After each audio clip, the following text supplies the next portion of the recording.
শ্যামল, শুভেচ্ছা। কবিশ্বর বইমেলা সংখ্যা পেলাম। আমার কবিতাটি নির্ভুলভাবে ছেপে প্রকাশ করে পাঠানোর জন্য কৃতজ্ঞতা জানাই। কবিশ্বর উন্নত মানের বাংলা কবিতার কাগজ হয়ে উঠেছে। যশোধরার গদ্যটি অসাধারণ। আমার সময়ের সবচেয়ে শক্তিশালী কবি যশোধরা। সেই সাথে কবিশ্বরে আমার জীবনের শেষ কবিতা প্রকাশিত হলো। আমি কবিতা লেখা থেকে সরে দাঁড়ালাম। ভালো থাকুন চিরদিন। মানস কুমার চিনি, 20/2/18।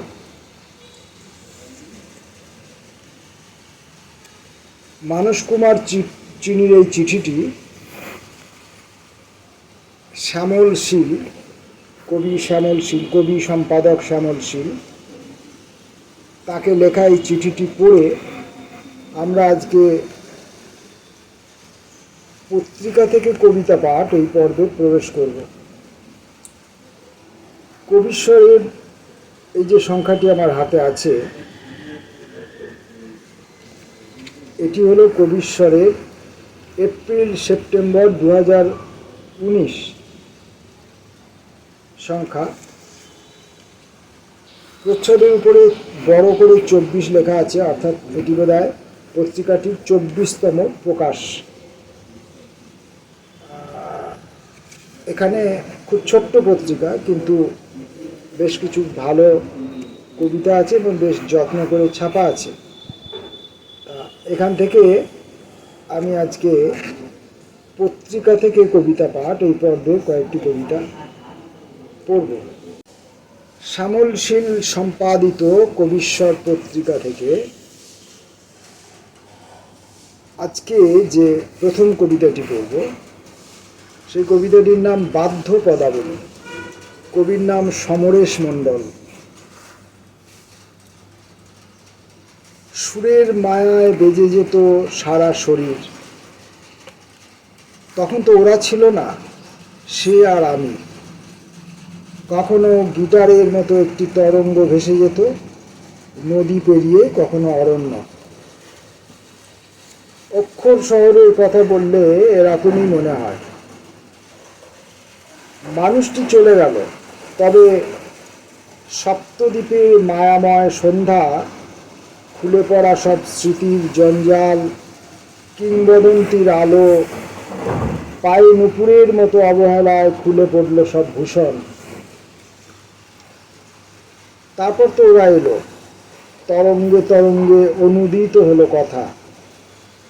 ফুরিয়ে যাওয়া, হারিয়ে যাওয়া কথারা বসলো গিয়ে সুপরিচিত ডালে। এখন শুধু ঘোর লাগে বাধ্য পদাবলীর মতো।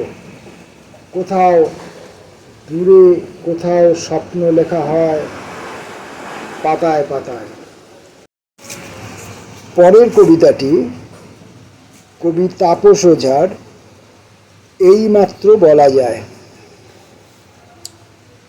অকপট, অনর্গল, অনিদ্রিত উচ্ছ্বাস তোমার।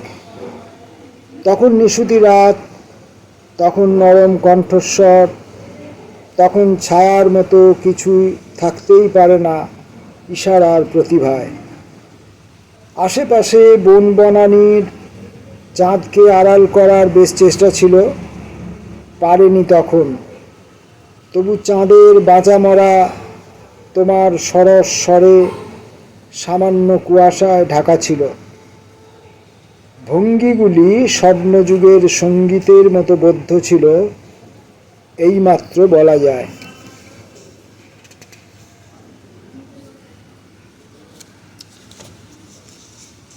নাসের হোসেনের মিরাকল সিরিজের দুটি কবিতা আছে। প্রথমটি পিকনিক। একটা বিচ্ছিন্ন মর্তলোকে পিকনিক হচ্ছিল।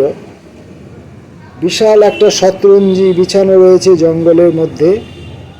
ঘাসের উপরে ছোটাছুটি করছে বাচ্চা ছেলেমেয়েরা।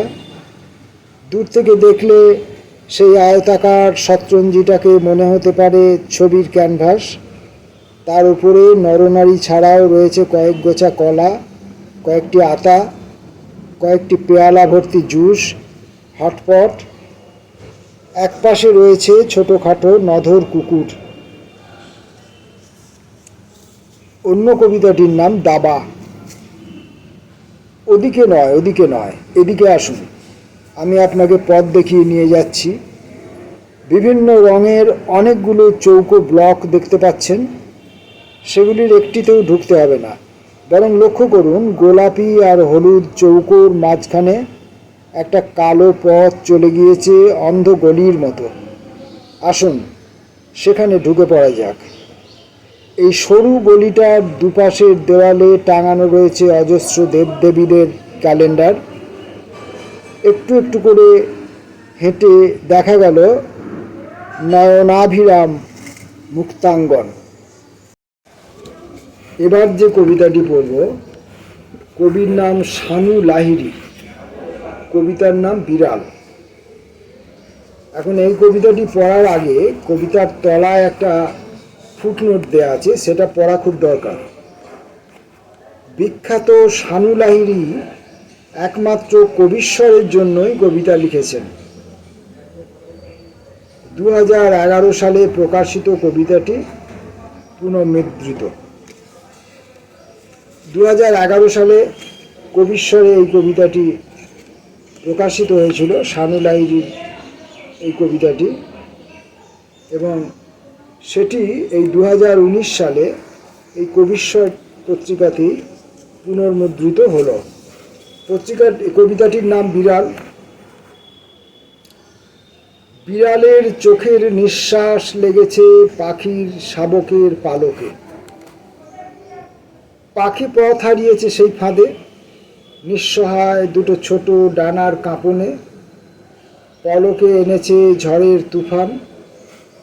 বিড়ালের চোখে লেগেছে আগুন, তবু বিড়ালের হৃদয়ে কাঁপন। ঝড়ের মুখে পড়েছে পাখি। অন্য গাছের শাখায় নাচন ধরেছে অন্য পাখির দল।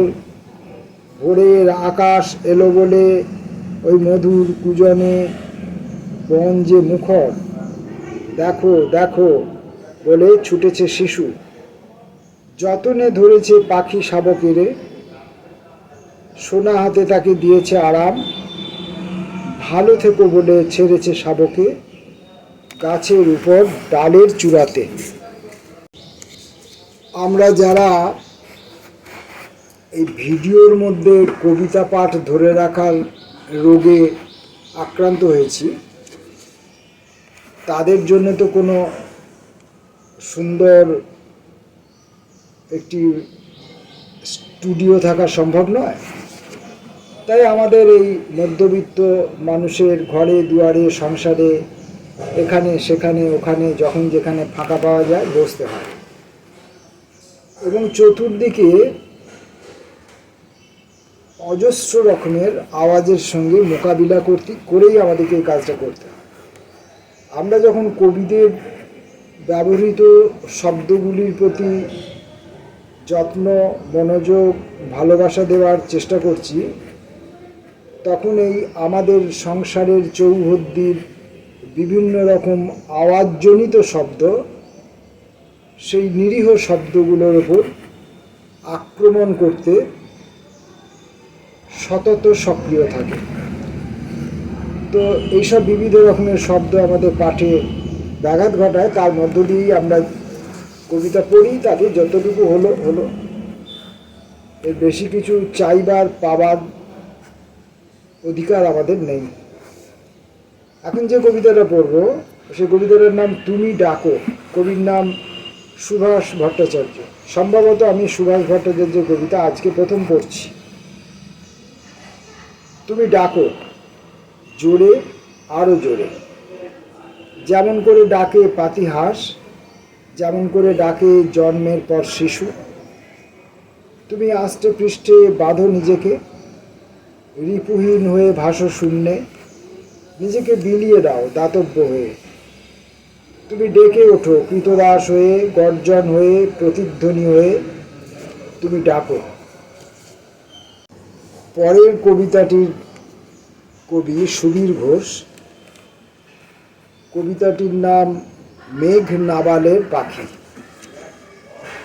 কারণে অকারণে নয়, ভেবেচিন্তে দুবার ভালোবাসার কথা বলে মেঘ নাবালের পাখি। নদীর দিকে মুখ রেখে খুলে গেছে বন্ধ দরজা, তার ছিটকিনির জোরে এখনো লেগে আছে কিছু বাতাস। পাহাড়ের ঢাল থেকে গড়িয়ে নেমে এসে ধরা পড়ে গেছে অপ্রস্তুত দুম্বারা।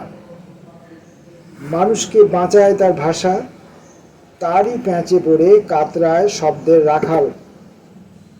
ভালো কাজ দু চারবারের বেশি করে দেখাতে পারে না কেউই। ভালোবাসার কথা বলার লোক কমছে, হিসেবে ভুল করার লোকও। সুবিদার কবিতা পড়লাম। হিসেবে ভুল করার লোক কমলে সম্ভবত সেটা আমাদের ক্ষেত্রে খুব একটা নেতিবাচক কিছু হবে না, বোধহয় তুলনামূলক ইতিবাচকই হবে। কিন্তু ভালোবাসার লোক কমছে, এখন তো বোধহয় শূন্যে এসে দাঁড়িয়েছে। ভালোবাসার লোক বোধহয় নাই, আমি দেখতে পাই না। আমার চোখের অসুখ হতে পারে।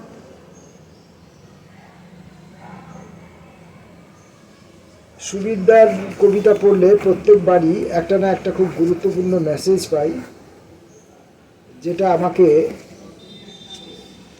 ভবিষ্যৎ জীবনে লেখাপড়া শেখবার জন্যে প্রাণিত করে। স্বপন রায়ের দুটো কবিতা পড়ব, সন্ত্রাস 1, সন্ত্রাস 2। সন্ত্রাস 1। অল্প আলো, বেশ ঘন রসইখানা ছিল বলে ছুরি আর ব্যস্ত নয়।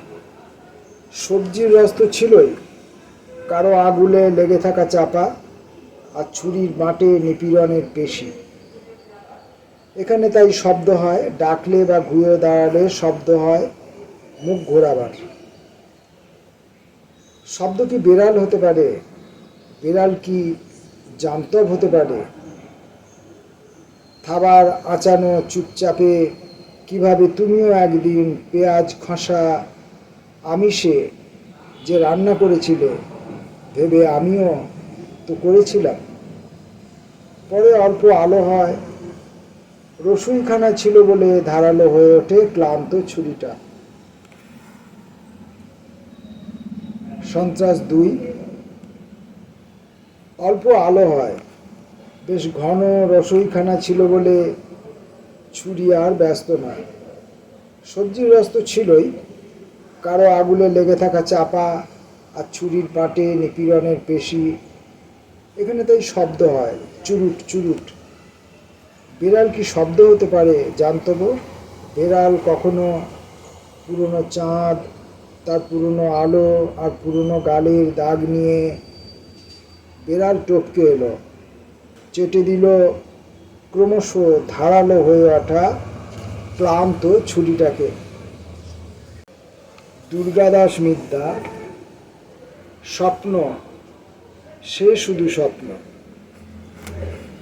স্বপ্নের সাফল্য নিয়ে কেউ যদি ছবি আঁকে, তবে জীবনের চলমান বাঁকে তাকে থমকে দাঁড়াতে হয়। উৎপাদিত ফসলের দাম পেতে কৃষকের রক্তঝরা ঘাম লেগে থাকে। এই যে সভ্যতার ক্রমবিকাশ, সেও এক সংগ্রামের ইতিহাস। প্রতিদিনের অগ্রগমন, তিল তিল করে গড়ে ওঠা এক বহমান ধারা।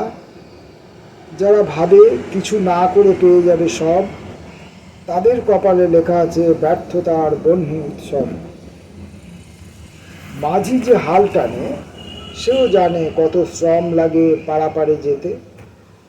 মুখের গ্রাস মুখে তুলে নিতে কসরত লাগে, তা না হলে অভুক্ত থেকে যায় জীবন। স্বপ্নের হয় বিলীয়মান বিসর্জন।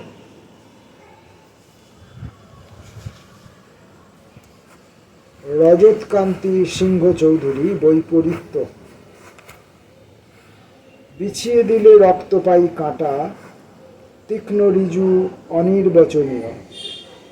শনিঝড়ে আমার বুকের পাটায়, ফোঁটায় ফোঁটায় লোহিত রমণীয়। অন্ধকারে ছমছমে বিষাদে দৃষ্টি ছিল প্রতীক্ষা ধূসর, জ্বলে উঠল শূন্যতার খাদে দীপ্র রঙে তোমার শরীর স্বর। দূরের থেকে ফুলের মতো দেখায়, বুকে আমার শোণিত ঝরে পড়ে, রক্ত আলোয় তোমার রাত্রি লেখা, চাঁদ ওঠেনি আজকে আমার ঘরে। সুকুমার চৌধুরী, অবোধ। যেন শীর্ণ পেরেকের আগা, শুধু তার সহিষ্ণু মাথাটি কিরকম ভেসে থাকে দেখি, আরও দেখি তার অবোধ অন্তিমখানি, অদৃশ্য হওয়ার আগে কেমন বহন করে ছেঁড়া জামা, সখ্যতা ও অপমানগুলি। বিজয় মাখাল, মাথার আকাশ। তোমার দুহিতা জনারণ্যে হারিয়ে গিয়েছে, মেনে নাও তুমি। মেনে নিতে হয় সব। যখন সে ছোট ছিল, দুহাতে একটি আঙুল ধরে পার হয়ে যেত মাঠ। আজ বড় বেশি বড় হয়ে গেল মাথার আকাশ। জনারণ্যের শূন্যতায় সে একদিন ছাতা হবে তোমার মাথার।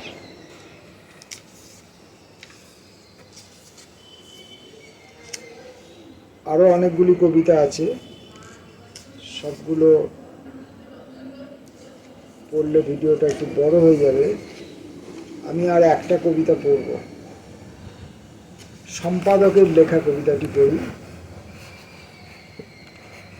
কবি শ্যামল শীল, জীবনের জলছবি।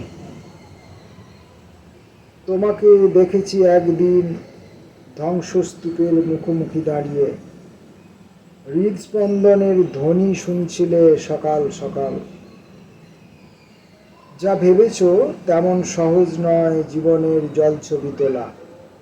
একদিন উদাসীন শান্ত মেঘেরা বাতাসের তাড়া খেয়ে টালমাটাল। অন্ধকার পিছু পিছু আসে, আগুন কামড়ে পড়ে আছি, জোনাকির আলোয় লিখে রাখি উষ্ণতা বিষয়ক চিঠি।